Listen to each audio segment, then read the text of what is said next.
Hey everybody, welcome back to the Start Marketing Podcast. It's Joe Sanders with you. Thanks for joining us. Today, we're going to talk about the difference between boosting posts on Facebook and using Facebook Ads Manager. With us again today, we have Jillian Kernats. Jillian, how are you doing? I'm good. How are you? I'm well. Jillian's coming to us from beautiful Pittsburgh, where she moved to, but that's okay. We still like her, and she's still a Cubs fan, which is good. So just like we do in every episode, we have a 5-step system to help people create positive and winning digital marketing campaigns that actually drive revenue and grow for the clients that they have. So what that system is incorporated with is 5 steps. This can be found in a book called Stop Posting, Start Marketing. It's available on Amazon. I'm going to run through the 5 steps really quick. It is find the right audience, create the right content, promote your business as a brand, use ample resources, and analyze the results. That is the basis of our system. You can find podcasts on each of those topics as well as other topics like the one we're going to talk about today, and we'll just dive right into it. So Jillian, this came up because I was on LinkedIn and I was posting something. We wrote a blog about something. You know how like marketing people like us have to like write blogs about stuff. It's really boring. But I wrote a blog about something and somebody wrote a message back to me and he goes, hey, you know, I read, or somebody told me with all my research that boosting posts on Facebook is something you should never do, no matter what. And it took me back. This was like a marketing professional. Like I checked out like his profile, like he, had a marketing professional, digital marketing person. And I was like, wow, that's a very odd thing to say. And before I just like responded, I wanted to think about it for a minute. So before we even get into what I said, I mean, what would you say to somebody who says, don't ever boost posts on Facebook? What would you say? Right. I mean, I could kind of see where they would be coming from, but I definitely don't agree. I think that they're both tools you can use. And more so, you want to use them both and balance each other if you are able to, is my opinion on that. Yeah. I definitely agree. And I see where he was coming from too, in the sense that, well, here's the thing. When you're boosting a post on Facebook, you are using like 10% of what you can do. If you go to Facebook Ads Manager, you get the whole 100%. It's like the light versus the full version, right? Now, so I get that. However, as I say many times, like I think sometimes people overcomplicate marketing. And when you figure out, again, I could go back to the 5 steps of finding the right audience and creating the right content and using ample resources. When you know about how much money it's going to take to penetrate the audience that you have, and when you've built that audience, when you have that audience defined, when you know what kind of content to send to your audience, you've done all the work. It really doesn't take much more than a boosted post sometimes to generate a tremendous amount of engagement, call to action, whatever it is. I think you see that with our like our live music venues, right? In our restaurants, right? Yeah. And so when you're out there doing that, I mean, when you're boosting, when you're trying to promote, a venue that has 3 events that week, you're not going to Facebook Ads Manager and creating a campaign for each one. You're on the page. And so tell people, like, why is that? Why are you not doing it? Why are you just boosting the posts? Right. So if we're talking about why we should boost posts, yes, I think that sometimes simpler can just be better, and it depends on your marketing goals. Right. So if you are a small business owner and you're worrying about other aspects of your business, boosting a post is a really good option for you because it doesn't overcomplicate things. And I think that it achieves some simple goals that most small businesses have. Like when you're talking about our music venues and some restaurants, they don't have any big event coming up or any product they want to sell. A lot of the times we ask them when we onboard them, what are you looking to get out of this? And they're just like, I don't know. I just know I should be on social media. So A lot of the times it just comes down to growing their awareness and showcasing their brand. And those are both things you can achieve simply by boosting posts. Absolutely. And I'll give you an example. So it's October, right? Or almost October. And so one of the clients that we are working on right now is a pumpkin farm here in Chicagoland. In the Midwest, pumpkin farms, pumpkin patches, and the fall fest and this kind of thing is a big deal. Corn mazes and whatnot. So we have a client we're working with for years and years and years, and we do all the marketing for them. We know who this audience is. Like we have it locked down. We know exactly what the interests and the behaviors are. We know exactly how much to spend. And we can build that audience into a boosted post on Facebook, because when you're boosting a post on Facebook, you are limited with choices. You create the ad, and then you can select an audience. That audience can only be, broken down to geography, interests, behaviors, and budget, I guess. Those are the only things you can do. But when you know what those are, when you have that figured out, it's literally as simple as just going there, boosting the post, and sending it out. And we can do that very quickly. And I've done it several times this year already. Why? Because if I boost it, it'll be approved in less than an hour, and I'll get 300 likes by the end of the day. And then by the end of the week, I'll have like 1,000 likes on my post, and it'll cost me $30 and have taken me, all of, 15 minutes to do it. Now, if my client is listening and thinking that, oh my gosh, it's your time, that's something that you have to earn with the boosted post. If you really have it dialed in. Now, I would say this much: for like a new client that we're working on for the first time, and we're doing some stuff that's a little more in depth, that might not be something that we're going to do. Now, for example, so I know Jillian's working on a client that we have that's like a spa, and we're using Facebook Ads Manager to do some things that you can't do through a boosted post, or maybe you shouldn't do. So why don't you tell them a little about what you're doing there and why you're using Ads Manager as opposed to boosted posts? Right. So she really wants to build up her client base as her main goal. She wants to bring a lot of new clients in. So we decided to run a lead generation campaign through the Ads Manager, where we're offering $25 off of any skin treatment for new customers. And that's something that we're able to run on the dark in the back end. It doesn't have to show up on the page every day and get really salesy and, annoy people on their timelines every day, but it'll show up and pop up to an audience that we created with more specific options through the Ads Manager. And we're able to build up her clientele that way. It's a great point. And that is one of the number one reasons why you use Facebook Ads Manager. And you mentioned dark ads, and we'll talk about that in a second. But you use Facebook Ads Manager because those are ads that are going to run to the audience you've decided to run them to, but they're not going to show up on your page. So in her case, Jillian's making like 4 or 5 different graphics or videos or whatever she's making. She's creating the offer, and those are going to run constantly. But if we posted like 4 or 5 of those offers on her page every day and then boosted them from the page, it wouldn't work with the branding element, right? That's our third step, right? Promote your business as a brand. We wouldn't want to do that all the time because it wouldn't make sense from a branding perspective. So that is a great point. And yeah, when you go over to Facebook Ads Manager, you have a lot more options. We'll talk about that now, but I want to mention this too. There's this term, it's dark ads, right? Isn't that, I don't know where this came from. I think we've mentioned this before on the podcast.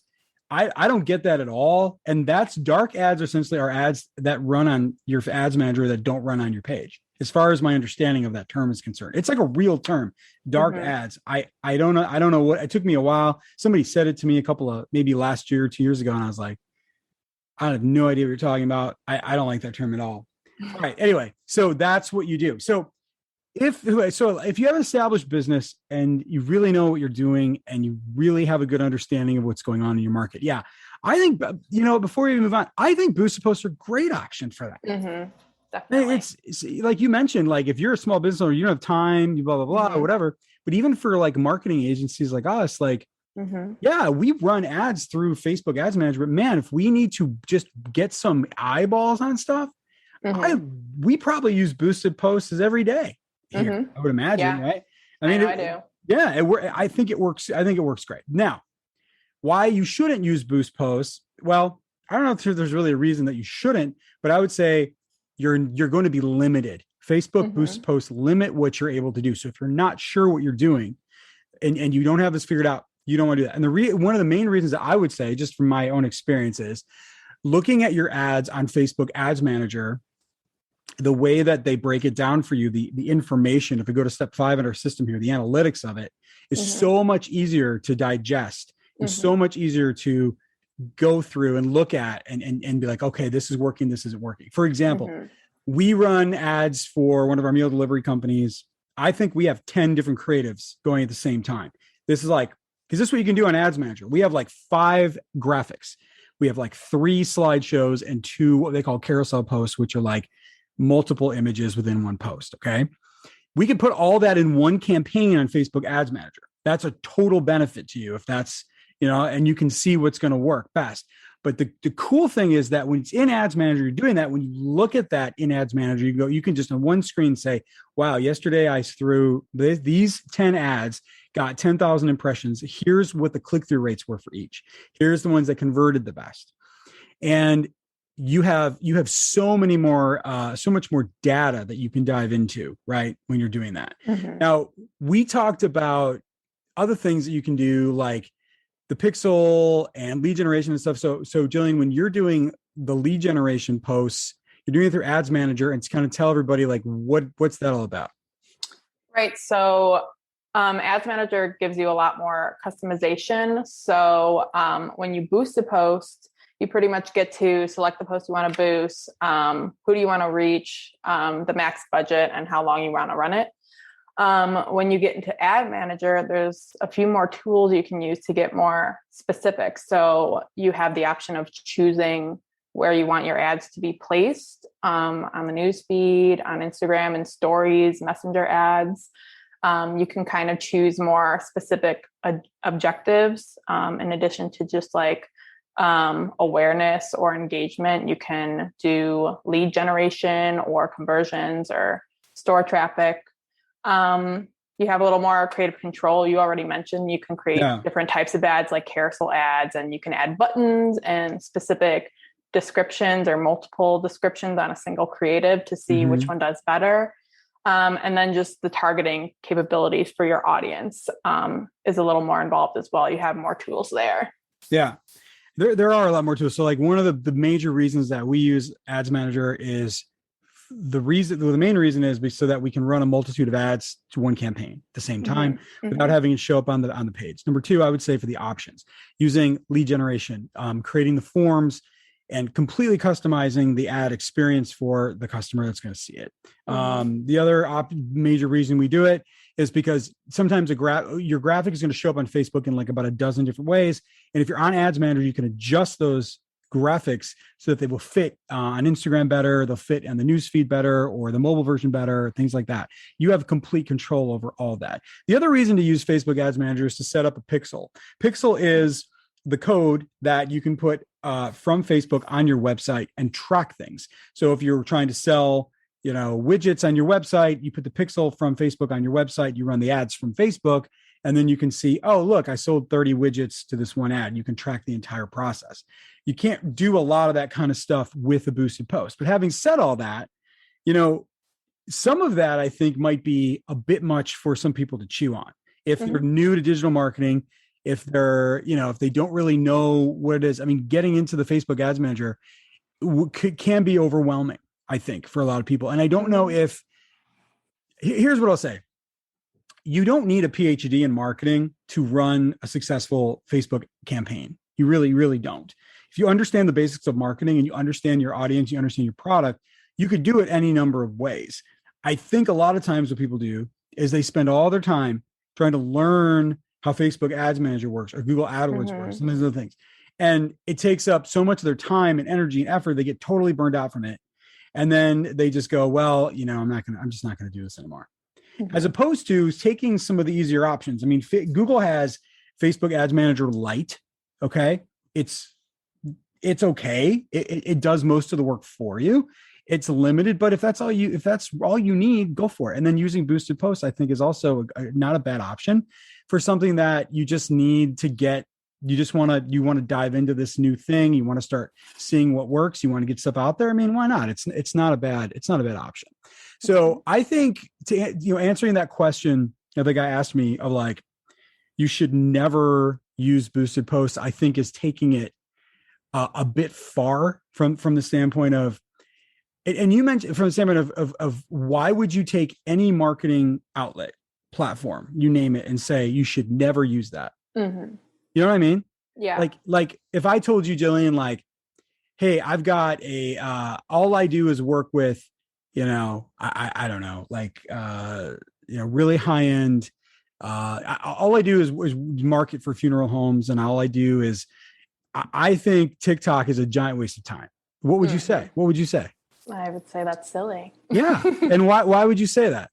Because you shouldn't just rule anything out that could be effective for you in your business. Absolutely. Because maybe you get a client that comes to you and says, hey, we sell, I don't know, we sell skateboards. We're a skateboarding company, and we sell skateboards to millennials and younger and to their kids and stuff. You say, oh, well, TikTok is a terrible idea for marketing. You shouldn't do that. You're like, no, like in that instance, maybe from, I'm not sure where I got the funeral home thing. I'm not sure why I said that, but I don't think you'd be marketing that on TikTok. But like skateboards and marketing on that, like on TikTok, I think would be a great idea. Maybe not, but it would certainly be an option or something that you would want to consider.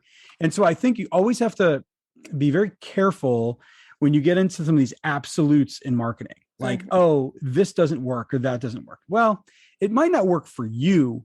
It might not work for your particular product, but I think in certain instances, yeah, I think it could definitely work, and it probably will work. All right, Jillian. So as we kind of wrap this up today, what is your kind of final word on somebody comes to you and says, hey, I want to run some Facebook campaigns. I want to get awareness of my products, and I want to, drive more traffic to my website, but I heard that you should never boost posts, so I don't want you to do that. What would you say? I would say that, like I said in the beginning, it's a balance. I think boosted posts are really great for building your brand's reach and your fan base on your page. And then I think creating campaigns through the ads manager is better for more tangible outcomes you want for your business, and using them together can help you achieve all your overall marketing goals. Yeah, I think that's a great point. It's probably something we didn't even mention, is using both is a great idea. Just like in the case of my pumpkin farm, I'll go back to that for this example. We are running this huge event that we're trying to get people to buy tickets for. It's a direct link from Facebook to Eventbrite, and you buy the tickets. We need those ads to run constantly because we need to sell like 1,250 tickets. I think we've sold 1,000 so far. We got like a week left, so we're right on pace, and we're able to create a predictable, calculated campaign on Facebook that we can tell how many tickets we're going to sell a day by using Ads Manager. But on the front end, on the page itself, making sure we're getting more likes to the page and more awareness from people that are living within 30 miles of that venue so they could come to the pumpkin farm works really, really well. It would be hard to calculate the event ticket sales in the way that we're doing it with the scope of the event being as big as it is, just using a boosted post. But it would also be sort of a waste of time and energy to all your just pictures of your corn maze, pictures of your pumpkin farm. They just want to get it out there, always going to Ads Manager and spending all that time. We didn't really have to. So again, I think you're right. Having the balance between, doing it both, doing one or the other, but also running both at the same time, I think is a great idea. And again, I just go back to saying, like, I guess the point of this whole conversation is, I really don't think you should ever just sign up, like write off a marketing platform of any kind, just because you read somewhere that it doesn't work. Because, it's just, I don't know, it's just kind of silly, I guess, to say that. Not to say, I don't know if the guy who wrote that message to me is like listening to this. I'm not saying that you're silly. Maybe you were just trying to be like, maybe you're just trying to make a conversation. Well, hey, we got a podcast out of it. But anyway, so, well, great. Hey, hopefully we shed some light on this topic for you. We have another podcast on this I was going to mention. We actually have two other ones if you're interested. We have a whole podcast that we did about lead generation on Facebook. So if you're interested in that, you want more information, we have one of those. We also have a podcast that we did on digital marketing goals, where we broke down the 5 goals that we see with most people and how to sort of achieve those. And those might be 2 things if you're new and you're just kind of like trying to figure this out. 2 things that might work for you. I would also recommend more information on this. Get the book, Stop Posting, Start Marketing. It's on Amazon. Check it out. We go into all this kind of stuff and amongst other things. So Jillian, thanks so much for being here today. We appreciate it. So please subscribe to our podcast. Check out our website, relevantelephant.net. We'll be posting the show notes in there with links, breakdown of this episode, as well as some links to some helpful articles and things related to this. If you have any messages or anything, you have questions about anything that we talked about, please send us a message on Facebook. You can find us on Instagram or shoot us an email to our website at relevantelephant.net. And until we see you guys again, this is Joe Sanders saying, stop posting, start marketing.